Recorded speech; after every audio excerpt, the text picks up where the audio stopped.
Selamat petang, salam sejahtera. Kalau benar laporan yang kita terima ini, maka ini satu berita yang memang menggemparkan seluruh rakyat Malaysia, khususnya parti UMNO. Dikabarkan bahawa karier politik Zahid Hamidi sah bakal berkubur. Cita-cita beliau untuk menjadi Perdana Menteri kini semakin malap, bahkan mungkinkah timbul di hati Zahid Hamidi menyesal pula nak bubar parlimen begitu segera. Kerana apa yang berlaku sekarang sedang memperlihatkan satu isyarat bahawa Zahid Hamidi bakal kalah di Bagan Datuk. Ini semua terbukti apabila Nurul Izzah membuat satu ceramah terbuka di kubu kuat Zahid Hamidi iaitu Bagan Datuk. Yang lebih mengejutkan kita ialah apabila kubu kuat Zahid Hamidi ini hadir mendengar ceramah Nurul Izzah dengan lebih 200 orang menghadirinya. Yang betul-betul kita tidak sangka ialah ini ialah kawasan kubu kuat Zahid Hamidi.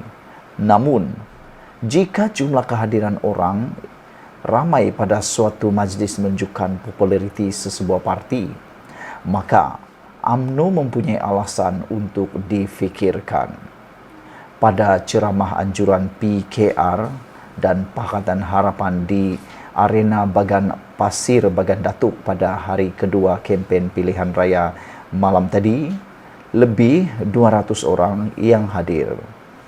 Jumlah kehadiran itu jauh lebih tinggi berbanding jumlah pada ceramah Presiden UMNO Ahmad Zahid Hamidi yang pada dilakukan hari pertama kempen PRU yang diadakan di lokasi yang sama. Berucap di hadapan sebahagian besar pengundi tempatan, Naib Presiden PKR Nurul Izzah Anwar meminta pengundi di Bagan Datuk supaya memberi kemenangan kepada calon PH di kawasan parlimen itu, iaitu Samsul Iskandar Mat Akin pada hari mengundi 19 November ini. Saya mengharapkan saudara Syam terkenal sebagai giant killer kali ini mampu menjadi giant killer 2.0 di Parlimen Bagan Datuk ini. Harap pada 19 November ini kita ada ahli parlimen baru bagi Bagan Datuk, katanya. Turut hadir calon Pakatan Harapan bagi kerusi Dun Merungkup atau Rungkup Munziri Kadir dan calon PH bagi kerusi Dun Hutan Melintang Wasante Sina Same. Samsul terkenal sebagai giant killer di kalangan pemimpin PH selepas 2 kali mengalahkan bekas Ketua Menteri Melaka Ali Rustam di Hang Tuah Jaya pada 2008 dan 2013. Menurut seorang pengundi Bagan Datuk yang hanya mau dikenali sebagai Abang Bob, PRU kali ini berbeza sedikit dengan PRU sebelum ini. Kes rasuah Zahid di mahkamah memang ada impak di kalangan pengundi di sini. Selain itu, calon PH pun agak terkenal pada kali ini, katanya. Pada PRU lepas, dia menang majoriti 5,000 undi sahaja. Yang itu pun 2,000 pengundi dari kem Tentera Hutan Melintang yang kini telah ditutup ketika Muhammad Sabu menjadi Menteri Pertahanan. Jadi, kita boleh kata tidak mustahil Zahid Hamidi dikalahkan pada kali ini, katanya. Bagan Datuk adalah kubu kuat Zahid yang memegang kerusi itu sejak 1995. Dia mengekalkan kerusi itu pada 2018 dengan majoriti 5,073 undi dan meraih 51.4% undi dalam pertandingan 3 penjuru. Bagaimanapun kali ini, Presiden UMNO itu akan berdepan dengan beberapa calon terkemuka tidak seperti yang berlaku sejak 2 dekad lalu. Kerusi Parlimen Bagan Datuk kali ini menyaksikan pertandingan 4 penjuru.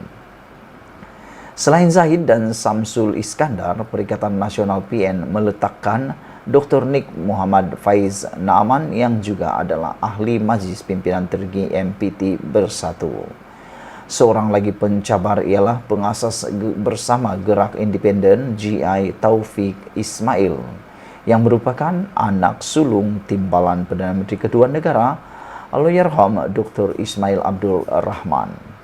Itulah dia saudara, kalau berdasarkan kepada berapa ramai yang datang semasa ceramah, ini menunjukkan satu kejutan besar bakal berlaku di Bagandatu. Zahid Hamidi bakal kalah teruk di Bagandatu pada PRU 15 kali ini.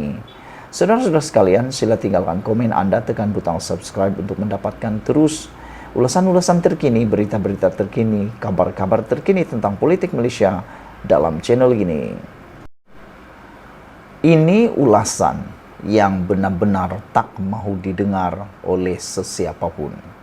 Ini ulasan yang benar-benar paling ditakuti oleh Ismail Sabri Yaakob. Ini ulasan yang benar-benar tidak disangka langsung oleh Ismail Sabri Yaakob. Apa beritanya?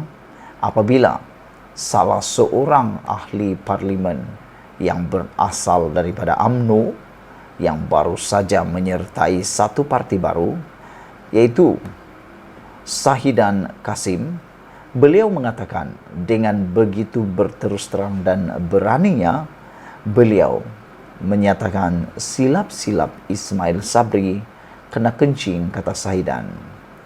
Tampil sebagai calon Perikatan Nasional PN, Shahidan Kassim menyatakan rasa khawatir terhadap nasib yang mungkin dihadapi Perdana Menteri sementara, yaitu Ismail Sabri Yaakob.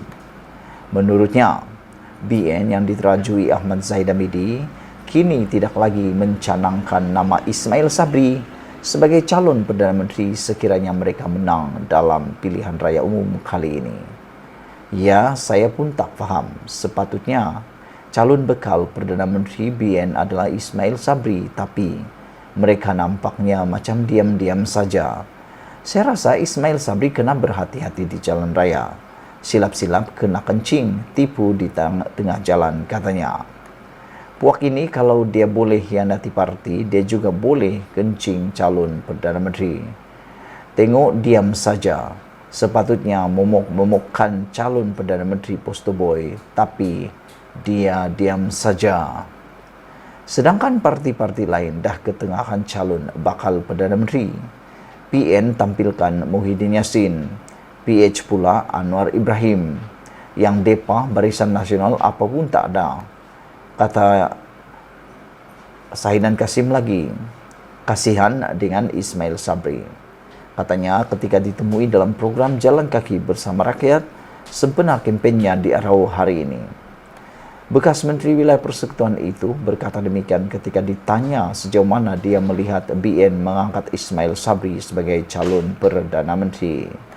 Terdahulu, Shahidan yang juga penyandang kerusi Parlimen Arau tidak dicalonkan semula oleh BN dan dia tidak bertindak menyertai Perikatan Nasional. Dia telah bertindak menyertai Perikatan Nasional sebagai calon untuk mempertahankan kerusi itu.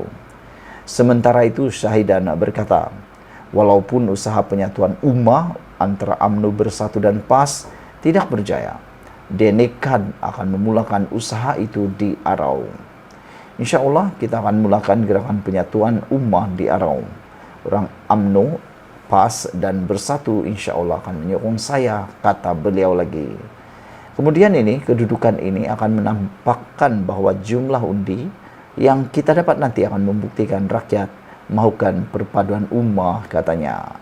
Saudara-saudara sekalian, inilah dia pendedahan daripada Shahidan Kassim yang amat mengejutkan Ismail Sabri Yaakob apabila beliau kata, silap-silap Ismail Sabri kena kencing, kata Shahidan Kassim.